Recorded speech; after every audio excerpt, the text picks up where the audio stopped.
તમારે શું કહેવાનું કહી દો હાલો તમે પ્રશ્ન પૂછો તમારે શું મારું લેવું ચાલુ કરતો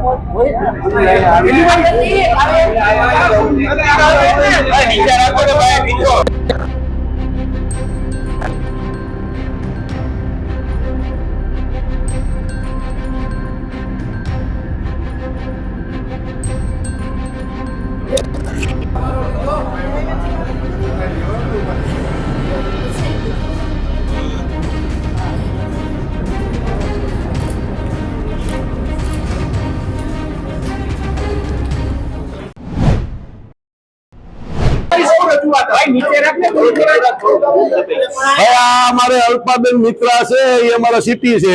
એને મેં 3 મહિનામાં કેટલી વાર ફરિયાદ કરી આજી ડેમ છે પીવાલાયક પાણી છે એમાં કપડા લોકો ધોવે છે ગાડીઓ લોકો ધોવે છે એનો તાત્કાલિક રસ્તા બંધ કરીને એનો કઈક નિર્ણય કર્યો સિક્યુરિટી રાખી લ્યો તો તમે કઈ કરતા જ નથી એમ ન હાલે એટલે હું એને 2 શબ્દો કહેતો હતો તમે સાંભળી ગયા તમે જવાબ નહીં હું તમને મારો જવાબ છે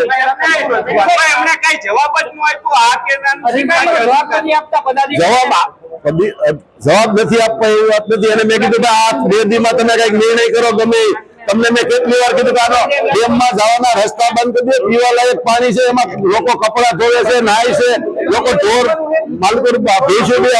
અધિકારીએ શું કીધું? 2-4 દીમાં કરાવી દે મેં કરાવી દે હાલે એમ નથી અધિકારીઓ છે પદાધિકારીઓનું માનતા નથી શું કહેશો તમે? પદ અધિકારી મેં કોઈને કીધું જ નથી મેં મારા પર્સનલ 2-3 વાર એને એ તો પેટનો કર્યો ને 3 મહિના મેં 5 વાર કીધું પેટનો કર્યો ને એને કોઈ ના પાડી નથી કર્યો પેટનો કર્યો ને આજી ડેમ લોકોને પીવા લાયક પાણી આવે છે આ પ્રશ્ન અહીં છે એટલે મારી રજૂઆત હતી તેને કરવું પડે ને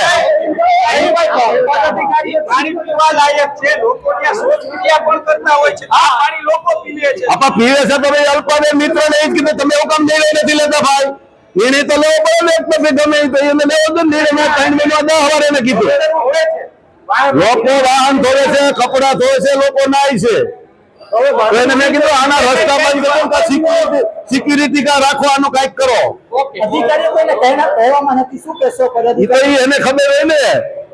એને ખબર પડે ને કે આ કરવું પડે આ પ્રજાનો પ્રશ્ન છે આજી ડેમ લોકોને પીવા લાયક પાણી છે તો આપણે કરવું પડે દવા અમારે અમે જો કહેતા હોય તો પ્રજાનું કાંઈ ન કરતા હોય આપ સૌ મિત્રોના માધ્યમથી અને આજે મારા ધ્યાનમાં આવ્યું છે એટલે હું વ્યક્તિગત પોતે વિઝિટ કરવાનો છું જ્યાં જરૂર પડશે ત્યાં રાજકોટ મહાનગરપાલિકા રોડ રસ્તા બ્રિજો બનાવવામાં ક્યાંય કચાશ નહીં રાખે હાલમાં જ ગુજરાત રાજ્યના માનનીય મુખ્યમંત્રી શ્રી દ્વારા રાજકોટના 5 નવા બ્રિજો માટે જે અમને નાણાં ફાળવવામાં આવ્યા છે એ બદલ પણ રાજ્ય સરકારનો અમે લોકો આભાર માનીએ છીએ રાજકોટની જનતા વતી અને જે કંઈ પણ જરૂર હશે આપના માધ્યમથી રાજકોટના નગરજનોને અમે ખાતરી આપીએ છીએ કે આપને પડતી કોઈ પણ સમસ્યા હોય બ્રિજ બનાવવાની હોય રોડની હોય હાલમાં ચોમાસું ચાલી રહ્યું છે એટલે ક્યાં ખાડાનો પણ પ્રશ્ન છે તો એ પણ ખાડાને અમે પેચવર્કના મોરમના માધ્યમથી અમે બુરવાના અમે લોકો પ્રયત્ન કરી રહ્યા છીએ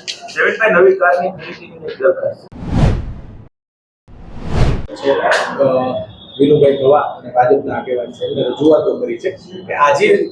જે ડેમ છે એની અંદર જે દૂષિત પાણી એટલે કે લોકો નાય છે વાહનો ધોવે છે આના માટે એક અધિકારીને રજૂઆત પણ કરી છે આ બાબતે આપ શું કહેશો? વિનુભાઈ ધવા અમારા ભારતીય જનતા પાર્ટીના સિનિયર કોર્પોરેટર છે એની રજૂઆતને ધ્યાનમાં લઈ મારા ધ્યાનમાં પણ આવ્યું છે અધિકારીઓને વારંવાર કહે છે એ સંબંધિત અધિકારીને આજ બપોર પછી હું બોલાવવાનો છું અને વિનુભાઈ ધવાની સાથે બેસાડીને એના લોક ઉપયોગી જે કોઈ પણ પ્રશ્નો હશે એ તમામ પ્રશ્નોનું નિરાકરણની હું આપના દ્વારા ખાતરી પણ આપું છું અધિકારીઓ પદાધિકારીઓ માનતા નથી એટલે આ રજૂઆતો અવારનવાર કરવી પડે છે અધિકારી રાજ ચાલે છે બિલકુલ અધિકારી રાજ નો ચાલે લોકશાહીમાં હંમેશા ચૂંટાયેલો જનપ્રતિનિધિ હોય એ કાર્ય કરતા હોય છે અધિકારીએ જે વહીવટી કામ કરવાના આવતા હોય છે અધિકારી વહીવટી કામ કરતા હોય છે પણ ક્યાંક ટેકનિકલ મુશ્કેલીઓ ક્યાંક ટેકનિકલ ક્ષિતિઓ આવતી હોય છે જેના કારણે ક્યારેક એવું બનતું હોય છે સાર્વજનિક સ્વરૂપમાં અમે લોકો સ્વીકારીએ છીએ કે અમુક દરખાસ્તો અમુક કામોની અંદર અધિકારીઓ નથી માનતા પણ જે નથી માનતા એની એ અધિકારી યારે બેસીને કારણ કે એને સાંભળવા પડતા હોય ક્યારેક ટેકનિકલી એ સાચા પણ હોઈ શકે છે એવું નથી કે એ રોંગ હોય એમ અમારા પદાધિકારી કે અમારા ચૂંટાયેલા જનપ્રતિનિધિ પણ સાચા હોઈ શકે એટલે આવી નાની મોટી વિસંગતતાઓને દૂર કરવા માટે અમે લોકો કાયમી અધિકારી અને સભ્યશ્રીઓને અમે લોકો બેસાડતા હોય છે ને એના કામનું નિરાકરણ કરતા હોય છે.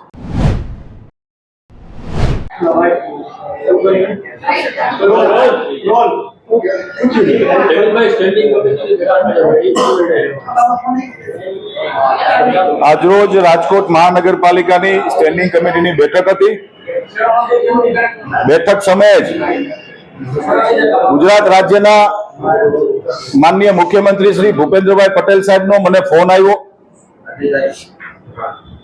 ગઈકાલના ઇલેક્ટ્રોનિક મીડિયા અને અખબારના માધ્યમથી સીએમઓમાં જાણ થઈ હતી કે રાજકોટ મહાનગરપાલિકામાં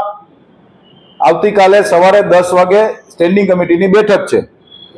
એટલે સૌ કોર્પોરેટર મિત્રોની હાજરીમાં જ્યારે સંકલન શરૂ થયું તરત જ માનનીય મુખ્યમંત્રી શ્રીનો સૌ કોર્પોરેટરોને શુભકામનાનો સંદેશો. રાજકોટ ખૂબ આગળ વધે, રાજકોટમાં અનેક વિકાસના કામો આવનારા દિવસોમાં થાય અને જ્યાં જરૂર પડે ત્યાં ગુજરાતની ભારતીય જનતા પાર્ટીની માનનીય ભૂપેન્દ્રભાઈ પટેલ સાહેબની સરકાર રાજકોટ માટે અને સમગ્ર બધા જ મહાનગરો માટે હર હંમેશ તત્પર છે એવો એમનો શુભેચ્છા સંદેશો ભારતીય જનતા પાર્ટીના સૌ કોર્પોરેટર મિત્રોને મેં એમના મોબાઈલથી માઇકમાં સંભળાવ્યો છે. કુલ આજે 47 દરખાસ્તો હતી. આ 47 દરખાસ્તોમાં 12,27,41,00,000 જેવા માતબર રકમના વિકાસ કામોને મેં ખુલ્લા મૂક્યા છે. એક દરખાસ્ત છે એ કર્મચારીના પે સ્કેલની હતી, પેન્ડિંગ રાખવામાં આવી છે, જેમાં અભ્યાસ હજી ઘટતો હોવાથી પૂરતો અભ્યાસ માટે આવનારી સ્ટેન્ડિંગ સુધી પેન્ડિંગ રાખવામાં આવી છે. ખાસ કરીને આપના માટે એક નવી કાર લેવાની વાત છે, શું છે? મારા માટે કાર નથી, સ્ટેન્ડિંગ કમિટીના ચેરમેન માટે કાર છે. 2016 ની અંદર